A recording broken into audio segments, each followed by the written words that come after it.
Imagine this. You're walking through a city at night, surrounded by invisible music, conversations, and stories. Thousands of silent radio waves vibrate around you, all real, all present. Yet without a receiver tuned to the right frequency, it's as if none of it exists.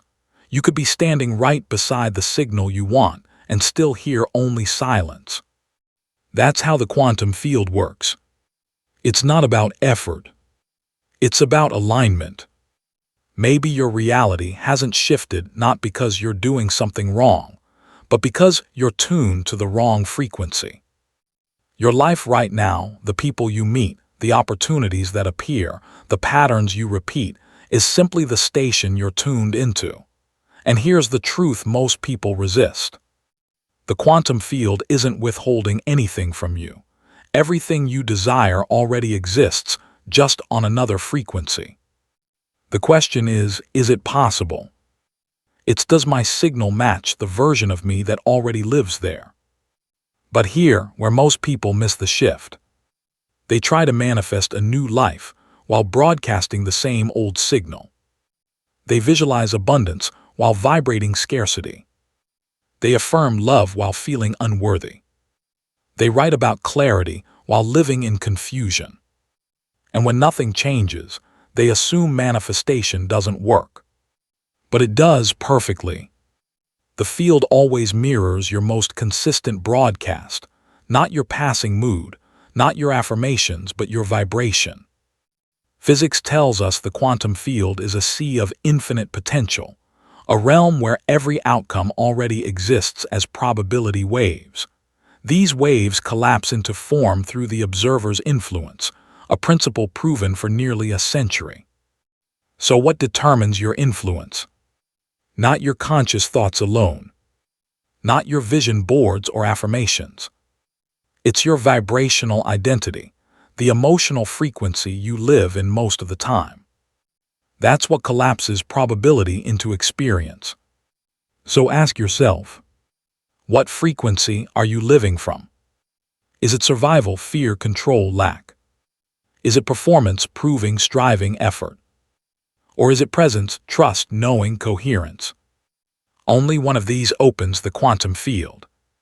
And it's never the one that pushes harder. It's the one that aligns deeper. We've been trained to do more, to chase, to force. But the universe doesn't respond to what you're doing. It responds to what you're being. Being is vibrational. It's not about acting as if. It's about feeling as if. That's the language of the field. That's what unlocks doors that effort never could. And here's the secret most overlook. You can't fake it. The field doesn't respond to performance, it responds to coherence. Coherence between heart and mind. Between thought and emotion. Between who you say you are and how you actually feel. If your mind says, I believe, but your body whispers, I'm not enough, the field will always mirror the stronger signal. And that's almost always the emotional one. Why? Because emotion carries frequency. It's your energetic fingerprint and it never lies. That's why it's not enough to think positively. That's why scripting your dream life won't work if you still feel undeserving of it. That's why speaking affirmations while internally doubting yourself creates static. The signal isn't clear, and the field doesn't respond to static. In the next segment, we'll decode what this clear frequency actually feels like.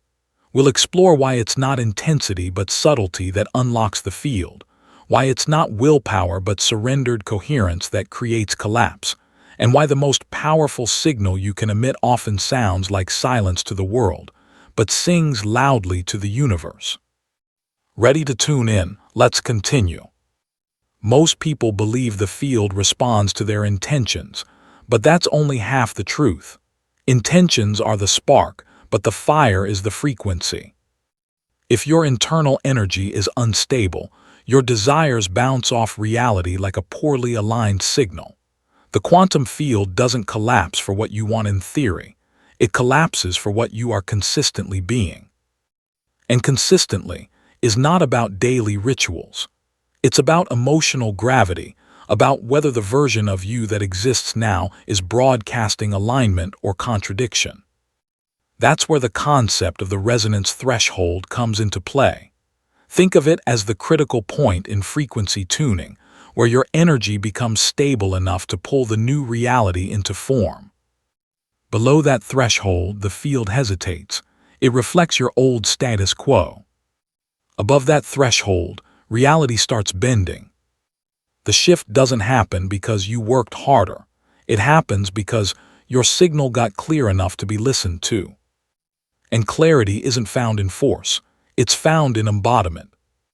When what you feel, think, and do vibrate in harmony, coherence is born, and coherence acts like a beam of light cutting through noise. When you reach that resonance threshold, you don't have to push, you don't have to chase, you simply are. And the field bends to that state, not to the drama you once carried. Let's make this concrete. Imagine waking up in abundance, not because your bank account changed overnight, but because your internal landscape did. You choose to walk with generosity, not scarcity. You pause when doubt whispers. You breathe into trust. You respond from presence. You aren't forcing alignment, you're allowing it through your being. That is true resonance. Now imagine someone else who still says all the right words but lives from old patterns. They may achieve short bursts of alignment, a synchronicity here or there, but the moment resistance returns, the frequency collapses, their field resets, and they slip back into the loop. They don't understand why manifestation feels inconsistent. That inconsistency is not external failure, it is evidence of frequency drift. And while intention fires the arrow, coherence is what holds your aim. This is why your success isn't tied to effort, it's tied to energetic precision. And energetic precision is not about changing your life on the outside. It's about transforming your inner world so the outer simply cannot help but reflect it. Here's the truth. You don't collapse a new timeline by building bigger dreams. You collapse it by becoming the frequency of the version of you who already lives there. In the next minutes, we'll explore what that frequency actually feels like. The subtle state underneath manifestation, the whispered calm, the quiet knowing, the vibrations that aren't loud but unwavering. We'll map it scientifically, spiritually, and experientially. Ready to open the chapter on stillness as power? Let's do this. So, what does the frequency that unlocks the quantum field actually feel like? It's not adrenaline. It's not excitement. It's not the emotional surge you get after a visualization or affirmation session. Those are beautiful moments, but they're not sustainable frequencies. The field isn't impressed by spikes of energy. It responds to sustained vibration, to the quiet, consistent hum of coherence. And that hum often feels like stillness. Let's be clear. Stillness doesn't mean doing nothing. It means no longer broadcasting internal contradiction. It means your thoughts, emotions, and nervous system are no longer working against each other. Your mind isn't obsessing over outcomes while your heart aches with doubt. Your actions aren't trying to prove worthiness. You don't perform in this frequency, you simply become it. There is nothing to prove, nothing to chase, only something to embody. And that embodiment is magnetic. From a scientific perspective, this state is called psychophysiological coherence. When your brain and heart rhythms synchronize, your body enters a harmonious state where stress dissolves and clarity sharpens. According to the HeartMath Institute, this coherence amplifies your electromagnetic field, influencing not only your biology but also the space around you. Your body becomes a transmitter, a sender of signal, and the signal is clean. From a spiritual lens, this is the place where surrender meets intention. You're still holding the vision, but no longer needing it to prove something about yourself. You've stopped needing, not because you gave up, but because you remembered. You remembered that everything already exists, and your job is not to beg the field, but to tune to the version of you that already lives the outcome. When that happens, your presence shifts. Your aura stabilizes. Your timeline responds. You stop reacting to circumstances. You stop scanning the external for evidence. You stop trying to impress the field. And ironically, that's when the evidence begins to show, because you're no longer interfering with the broadcast. You're holding the note, and holding that note is what collapses the wave into form. Think about it like tuning a musical instrument. If you're slightly off, the melody feels dissonant. That harmony is what the quantum field locks onto. That harmony becomes a bridge between probabilities and physical experience. And here's something few people talk about. When you're in this frequency, you stop craving the manifestation itself, not because you've given up, but because you're already saturated in the emotional state that the manifestation was supposed to bring you. You've collapsed the distance, you've dissolved the gap, and when the gap disappears, time does too. This is the paradox of quantum alignment. The less you need, the more you receive. The less you chase, the more comes. The less you prove, the more the field responds. Let's take this idea deeper and ask a pivotal question. If you already are the version of you that lives in your next reality, how does that version walk, breathe, speak, and respond? Because true frequency isn't something you think about, it's something you live from. Let's unlock that embodiment. Now, the territory of embodied frequency is the real moment where intention stops being a concept and starts becoming your operating system. Ask yourself this: if you were already living in the timeline you're trying to reach, how would you wake up tomorrow? How would you move? What would your inner monologue sound like? What would your nervous system feel like in your body? That's the gap most people never bridge.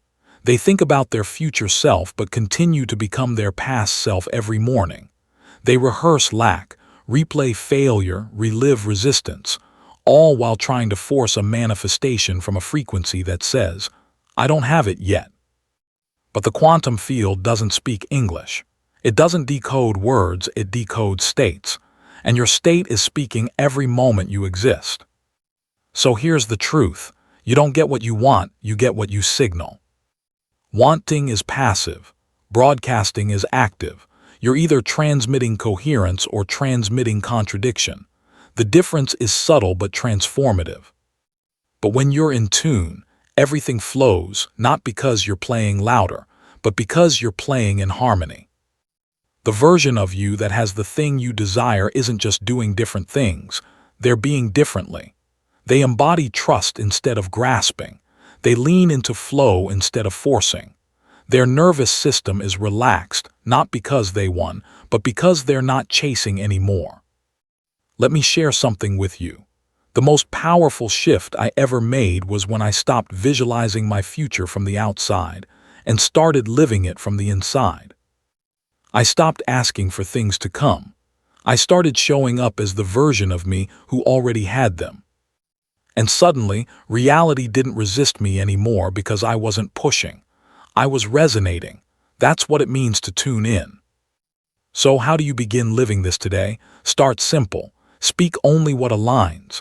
Breathe into your future, not your fears. Let your posture carry certainty. Let your decisions reflect abundance. Let your inner dialogue move from "I hope it works" to "This is who I am now."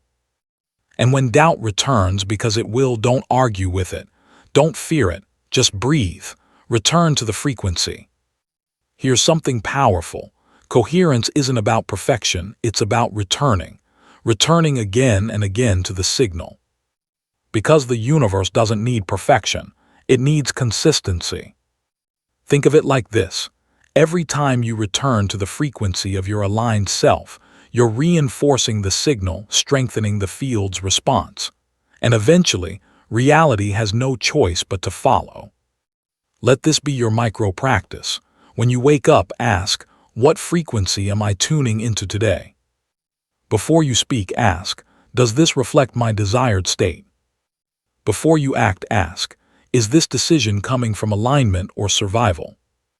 And now, As we pause in this point of awareness, I invite you to anchor this energy. Let's collectively align. Comment below, I am tuned in. Write it not as a request, but as a declaration, as an activation. When you comment, you're reinforcing your own broadcast. You're telling the field, I'm not watching this for information. I'm aligning for transformation.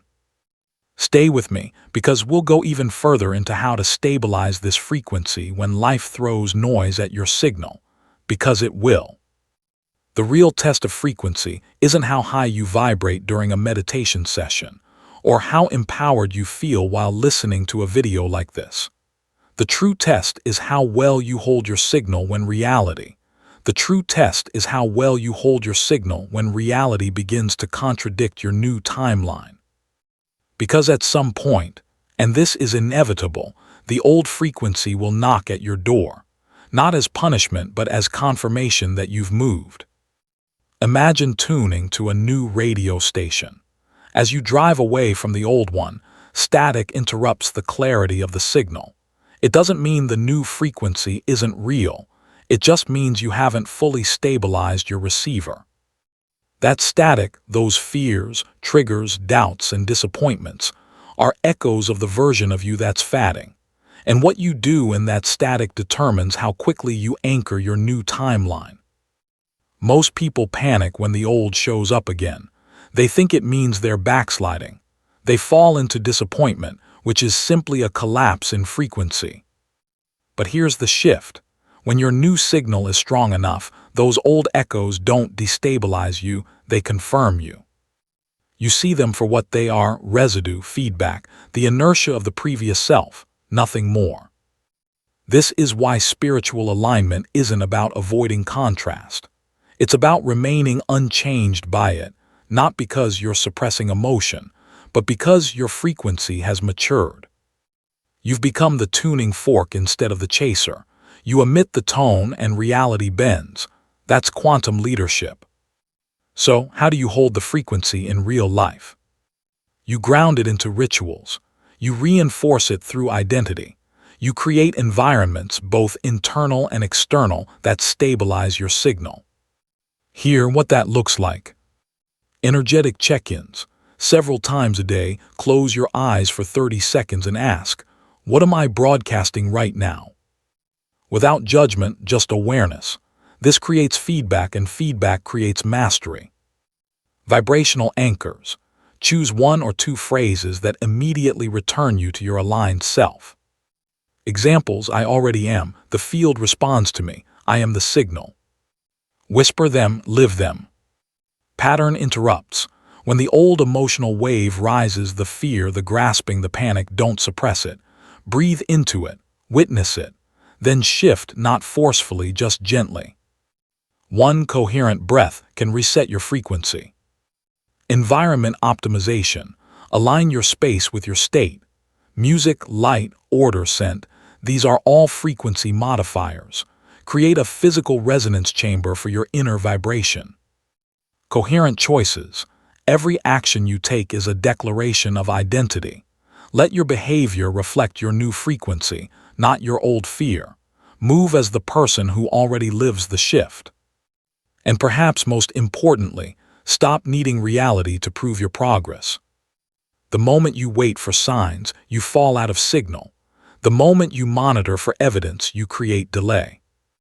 The quantum field doesn't need you to perform. It needs you to remember. Remember who you are and why you're no longer available for static. Let's pause here, right here, and remind ourselves that you don't stabilize your frequency by controlling the world. You stabilize it by mastering your signal, by choosing your tone, and refusing to let the external world dictate your inner note. This is your vibrational sovereignty, and it's available every moment. In our final chapter, we'll uncover what happens when your signal becomes unshakable. We'll explore the moment the field responds, not with magic, but with resonant reflection. You'll see why letting go becomes easy, and why what you were chasing finally chases you. When your frequency becomes consistent, something mysterious and deeply familiar begins to happen. You stop reaching. You stop rehearsing. You stop needing to manipulate or monitor anything. Reality stops being something you try to control. It becomes something you dance with. The effort dissolves, the striving fades, and all that remains is presence, not the presence of still waiting, but the presence of already having. This is the moment your manifestation arrives. But the irony is, you're no longer watching the door. You're not checking the clock. You're not asking when, because you've become the version of you who no longer waits. You've become the version who lives in the now, as if it already is. That's the moment when the field, as if responding to a signal it can no longer ignore, begins to mirror back the new timeline with uncanny precision. But here's the secret most won't tell you. The moment your manifestation arrives is almost anticlimactic. Not because it's insignificant, but because you already felt it long before it appeared. It doesn't shock you, it matches you. It's not a surprise, it's a reflection. You don't celebrate with disbelief. You simply nod because your frequency got there first. And that, more than anything, is the sign of vibrational mastery. The quantum field doesn't respond to fantasy, it responds to frequency. It doesn't move for craving, it moves for coherence. When your signal is clear and consistent, not for a day, not for a week, but as a new state of being, the field reorganizes everything around you. People shift, events align, opportunities appear. And the most beautiful part, you didn't do it. You became it. Now you understand why truly aligned people seem effortless. It's not luck. It's not privilege. It's not avoidance. It's resonance. They've stopped leaking energy. They've stopped broadcasting contradiction.